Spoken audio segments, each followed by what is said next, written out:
ബഹുമാനപ്പെട്ട ആചാര്യശ്രേഷ്ഠരെ, ആദരണീയരായ ഗുരുജനങ്ങളെ, കർത്താവിൽ വിശ്വാസം അർപ്പിച്ച പ്രിയ വിശ്വാസികളുടെ സമൂഹമേ, നിങ്ങൾക്കെല്ലാവർക്കും ക്രിസ്തുയേശുവിന്റെ നാമത്തിൽ എന്റെ സ്നേഹവന്ദനം. ഇന്ന് മലങ്കര സഭ ബാലദിനമായി ആചരിക്കുന്ന ദിനമാണ്. നമ്മുടെ രക്ഷകന്റെ മുന്നോടിയായി വന്ന വിശുദ്ധ യോഹന്നാൻ സ്നാപകന്റെ ജനന വാർത്തയാണ് ഇന്നത്തെ വിശുദ്ധ ഏവങ്കേലിയൻ ഭാഗം. വളരെ ചുരുങ്ങിയ നേരം കൊണ്ട് വിശുദ്ധ യോഹന്നാനെ കുറിച്ചുള്ള പ്രധാനപ്പെട്ട 3 ചിന്തകൾ നിങ്ങളുമായി പങ്കുവയ്ക്കട്ടെ.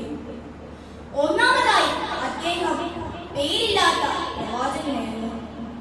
വിശുദ്ധ ലൂക്കോസ് എഴുതിയ സുവിശേഷം 3-ാം അധ്യായം 4-ാം വാക്യത്തിൽ മരുഭൂമിയിൽ വിളിച്ചു പറയുന്നതിന്റെ വാക്കാണിത് എന്നാണ് അദ്ദേഹം സ്വയം തന്നെ വിശേഷിപ്പിക്കുന്നത്. ശ്രേഷ്ഠനായ ഒരു പുരോഹിതന്റെ മകനായി ജനിച്ച് ഗർഭത്തിൽ വെച്ച് തന്നെ യേശുക്രിസ്തുവിന്റെ അനുഗ്രഹം സിദ്ധിച്ച മഹാനായ യോഹന്നാൻ വെറുമൊരു ശബ്ദമാണെന്ന് അറിയപ്പെടുന്നു. ഇന്ന് പലതരം നവമാധ്യമങ്ങളിലൂടെ സ്വന്തം പേര് വലിപ്പപ്പെടുത്താൻ ശ്രമിക്കുന്ന ചിലരെയെങ്കിലും നമ്മുടെ സമൂഹത്തിൽ നാം കാണാറുണ്ട്. കഴിഞ്ഞ കുറെ നാളുകളായി നമുക്ക് ചുറ്റും നടക്കുന്ന പല ദുരന്തങ്ങളിലും ഒരു നേരത്തെ ആഹാരം കഴിക്കാനില്ലാത്തവരുടെ മുന്നിൽ ആഹാരപ്പൊതി നീട്ടി അതിന്റെ ഫോട്ടോകളും വീഡിയോകളും എടുത്ത് സ്വന്തം പേര് വലിപ്പപ്പെടുത്തിയ നമ്മുടെ സമൂഹത്തിന് മുന്നിൽ ലോകത്തെ പേരെടുത്തത് കൊണ്ട് യാതൊരു കാര്യവുമില്ലെന്നും സ്വർഗരാജ്യത്തിൽ പേരെടുക്കപ്പെട്ടവരുടെ കൂട്ടത്തിൽ നാം ആകുക എന്നതാണ് പ്രധാനമെന്ന് വിശുദ്ധ യോഹന്നാൻ നമ്മെ പഠിപ്പിക്കുന്നു. രണ്ടാമതായി, അദ്ദേഹം ഭയമില്ലാത്ത പ്രവാചകനായിരുന്നു.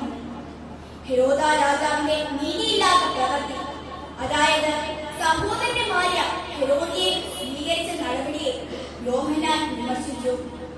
തെറ്റിനെ ചൂണ്ടിക്കാണിക്കാൻ തന്റെ ഇടമുണ്ടായിരുന്നു വിശുദ്ധ യോഹന്നാന്. യോഹന്നാന്റെ തലവെട്ടി രക്തസാക്ഷിയാക്കി ദൈവത്തിന് സമർപ്പിക്കപ്പെട്ടു. അതുകൊണ്ട് തന്നെ ബാലകനായ നാമും നമ്മുടെ മുതിർന്നവരും മാതാപിതാക്കളും ഗുരുക്കന്മാരും ഒക്കെ ചൂണ്ടിക്കാണിക്കുന്ന നമ്മുടെ ചെറുതും വലുതുമായ കുട്ടികളെ തിരുത്തുവാൻ വളർന്നു വരുമ്പോൾ തെറ്റുകൾ ചെയ്യാതെ ദൈവത്തിന് ഇഷ്ടമുള്ള ജീവിതം നയിച്ച് മറ്റുള്ളവരുടെ തെറ്റുകളെ ചൂണ്ടിക്കാണിക്കാൻ നമുക്ക് സാധിക്കണമെന്ന് വിശുദ്ധ യോഹന്നാൻ നമ്മെ ഓർമ്മിപ്പിക്കുന്നു. മൂന്നാമതായി, അദ്ദേഹം സ്വയത്തിന് വേണ്ടി ജീവിച്ചില്ല. ഒട്ടകരോമം കൊണ്ടുള്ള ഉടുപ്പും അരിയിൽ തോൽവാറും ധരിച്ച പ്രവാചകൻ. കാട്ടുതേനും വെട്ടുകിളിയും മാത്രം ഭക്ഷണം. ആധുനിക യുഗത്തിൽ താമസിക്കുന്ന നമുക്ക് യോഹന്നാന്റെ ജീവിതശൈലി പിൻപറ്റുവാൻ പ്രയാസമായി തോന്നിയേക്കാം. പൂർവികർ ഒട്ടകരോമം കൊണ്ടും ഇലകൾ കൊണ്ടും ശരീരഭാഗങ്ങൾ മറച്ചു ജീവിച്ചിരുന്നു. എന്നാൽ ഇന്നത്തെ തലമുറ ഏതുതരം വസ്ത്രങ്ങൾ ഉപയോഗിച്ചാൽ ശരീരഭാഗങ്ങൾ കൂടുതലായി പ്രദർശിപ്പിക്കാം എന്ന ചിന്തയിലാണ് ജീവിക്കുന്നത്. ആഹാരകാര്യത്തിൽ പല വർണ്ണങ്ങളിലും പലതരം രൂപത്തിലും പല പേരുകളിലും കിട്ടുന്ന വേളയിൽ നാം പോകുന്നു. ആഹാരങ്ങളും വസ്ത്രങ്ങളും നാം വാങ്ങിച്ചു കൂട്ടുമ്പോൾ ഓരോരുത്തരും അടുത്തുള്ളവരെ പട്ടിണി അറിയാതെ പോകുന്നു.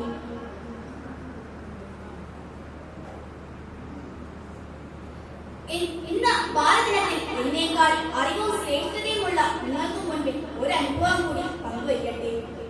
കഴിഞ്ഞ കുറെ നാളുകൾക്ക് മുമ്പ് നമ്മുടെ അടുത്തുള്ള ഒരു വൃദ്ധസദനത്തിൽ നിന്നും ഒരു മാതാവിനെ ശരീരസുഖമില്ലാതെ അടുത്തുള്ള ആശുപത്രിയിൽ എത്തിച്ചു. ആ മാതാവ് വൃദ്ധസദനത്തിലെ ചിട്ടകൾ ഡോക്ടറിനോട് പറഞ്ഞു. വെളുപ്പിനെ 3 മണിക്ക് എഴുന്നേറ്റ് അവിടുത്തെ അന്തേവാസികൾക്കെല്ലാം ഭക്ഷണം ഉണ്ടാക്കണം. രാത്രിയുടെ യാമങ്ങൾ ഉറങ്ങുകയും ചെയ്യുന്ന ഒരു മാതാവ്. യോഹന്നാനെ പോലെയായിരുന്നു ഈ മാതാവിന്റെ ജീവിതം.